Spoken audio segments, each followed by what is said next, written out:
Hello everyone. So today I was going to talk to you about different learning styles that we have that change the way that we believe in ourselves and our own thought patterns about ourselves.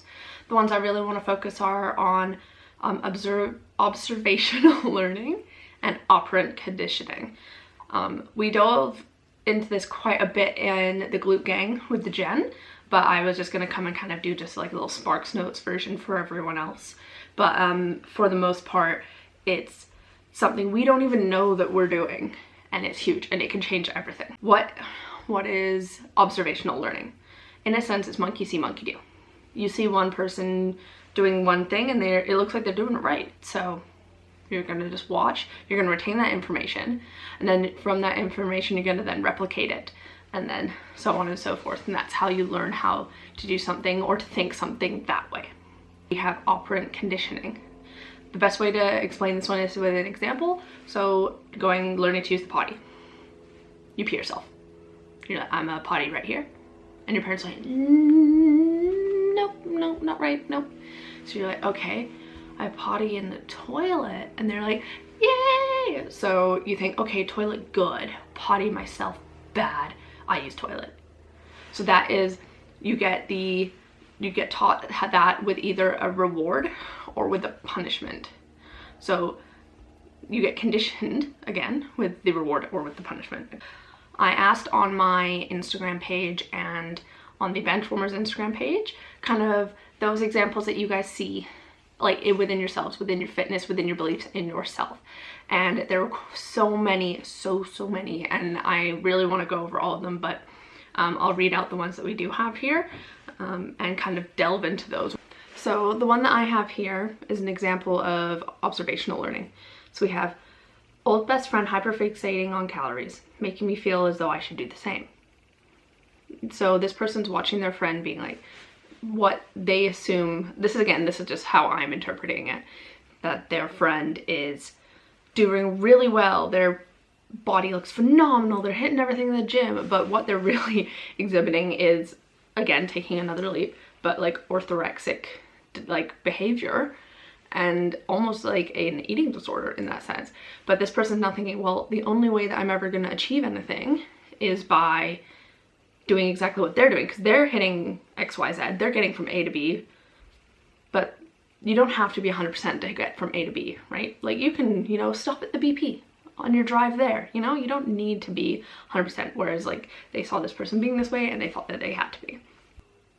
Oh, now I'm gonna pair a couple of these together because this is something being like, this is more again of the observational learning where you're seeing someone else acting or doing something a certain way and you learn that and believe that about yourself. So this one says, parents saying they need to lose weight and skinny girls in high school calling themselves fat. Triggered. And then this one says, drinking when I get sad, which makes me sadder because I thought it would make me happy. This is something that you can witness again from your parents or from those around you. You see these people say, we all have that one friend who's skinny, and they're like, oh, I'm so disgusting, and you're standing beside them, bigger than them, and you're like, what the fuck does she think of me? Why do I, like, if you're feeling yourself and she says that about herself, then that I'm disgusting. If she is thinking she's disgusting, and then you believe it because you've seen her believe that she's disgusting, she's not disgusting, then you're like, okay, I have to be disgusting. Or in the case of having a drink to make yourself feel better, you could have, this is quite often, people have their parents come home from a stressful day at work, they crack open the cold one, they sit back and whereas it's not the drink that's making, but people see that, they see it in movies, that's how people relax, and now they think that's how I relax, right? So that's, you're watching someone else do it and you're learning that's how to do it, that's the way to think, that's the way to process that. So this one was honestly so sad, and it's observational learning at its peak. So here's what this one says. I had a friend whose daughter was getting dressed. When she came out, she said she looked like a fat pig, and this little girl was only 6. She was only 6. She's probably seen her own mom look in the mirror and be like, oh, this is disgusting. Oh, this is gross. And now this is, in her prime of her mental development, now believes I'm gross. Like, the child still has baby fat and expects herself to look like a 22-year-old woman. Oh, let's go through a couple observations of operant learning. So this is, again, the one where it's like punished if bad, rewarded if good, learn which was good, bad, follow the way that is good, right? So that. My nanny always told me I was too skinny and I need to eat more, and I was never allowed to eat food on the plate, to leave food on the plate, sorry. And then here's another one. I kind of want to pair these two together. I struggle with dysmorphia due to people saying when I was younger I could be bigger or more toned. This I could found, there were so many messages that I got that were like this as well. And I've heard from other people that have discussed with me, they've been in high school. It's usually typically high school when you're younger, and there has been someone that has told you something sucks about like, they say, this sucks about you. And they probably in the moment were just like, ha ha ha, yeah, like I told the skinny girl to go eat a burger because she's so skinny, ha ha ha, skinny people can't be upset. And now that person constantly sees themselves as ugly, and they believe, and their thought patterns have conditioned themselves that their own body is the bad. They haven't been rewarded because of their natural beauty. No, they've got the punishment of operant conditioning with their own body and with their own, so now they believe their own body is bad. I call it the Regina George effect. This is what I call it, because we all know that she would go and beat everyone down, and all these people believed what she was saying about themselves, and it went on for years and years and years. I bet you are all the same. Someone has said something in a passing comment and it's completely changed the way that you view yourself. Why our brains think this way? Because you saw someone else acting a certain way and hating themselves, and you think, yeah, I can hate myself too. Or you have been told that you are not enough when you are, but you now believe that you're not enough and you haven't been. Or even one of them was that someone had started being anorexic and people started telling her that she was more beautiful now. And so she stayed with her eating disorder for a very long time because that she was rewarded for it. So what can we do about these thought patterns that we have trained ourselves to believe over time? I like to think of it as like a deadlift. You want to practice being good at a deadlift? You deadlift. You want to practice being good at a squat? You squat. You want to practice liking yourself? You practice liking yourself. You don't see any NBA players walking up to the free throw line and practicing to have a bad shot. You watch them walk up and they are gonna make that shot. That's what they're practicing for, is to make the shot. So why are we constantly thinking in our heads, well, I'm shit. I'm shit. I wish I could love myself, but I'm shit. No, you gotta be like, I love myself. I love myself. So the benefits to not be using as much negative self-talk, it can reduce stress. It improves your immune system because it kind of suppresses that cortisol, right? Because you're not constantly stressed about yourself, pretty much.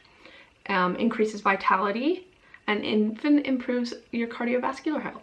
So for you and me who hate cardio, love yourself. Health. When these patterns show up, I want you to notice it. We're not going to try and fix you all in one shot, no. But start noticing when these patterns show up. So when you think, God, I look fat today. No, just when you look at yourself in the mirror and you're like, notice it. When you feel like you have to eat less because someone else is. No, you're not them. But just notice that thought pattern. Check in with yourself throughout the day. Do a little check-in.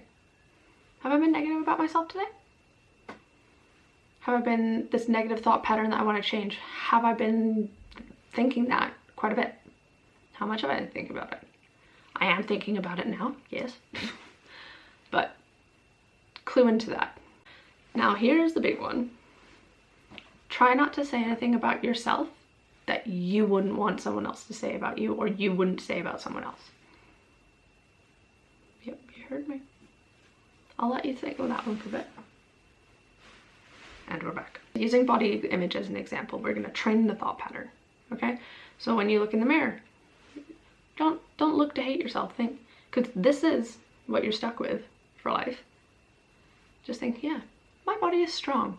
My body and my mind have taken me to survive this, this, this, and this. And you actively think that. When you put a positive thought in there, that will help start retraining the brain. It's like retraining an injury, okay? And we've injured ourselves. It's time to retrain ourselves. Another thing that I find helps me, it may help other women, it may help other men, I'm not sure. But I call it the Beyonce. I think you know where I'm going with this one. If you're looking at yourself and you're like, you're shrinking. Even if you're out in public and you're shrinking yourself down. Kind of like I tend to do. I like put my hands over my stomach and I curl down. So I think, would Beyonce do this? Is this the bad bee energy? No. No, it is not. Pick yourself up. Boss energy up. Make yourself boss energy up. Be like, you know what? I'm gonna make myself, force myself to look like a boss. Then you'll find out halfway through that, like 5 minutes, and you're like, oh, I am a boss. And your mind will then be like, yeah, we're bosses. And you'll slowly start retraining yourself. And that's where we're retraining those thought patterns and those beliefs. And again, you won't be lying to yourself because you still know that you have these insecurities. But you're gonna fake it till you make it. I think Rihanna said it in an interview. Someone said, how are you always so confident? She said, I'm not. I just fake it. And then I am. And that's what we're gonna do. So when you have that negative thought pattern, call it out. Like your racist uncle at a luncheon, call him out. And over time you will notice it gets better and better and better. Again, it's gonna be like training a muscle, but you're training your mind. Okay, we're hardcore fitness. We do all of it except for calves. So what are we gonna do? We are gonna get a big old swolly pump on the positive thought patterns. We're gonna atrophy the negative ones. Give that a try. I hope that helped a little bit. Yeah, so give it a try. Let me know if any of it worked. I'll see you guys in the next one.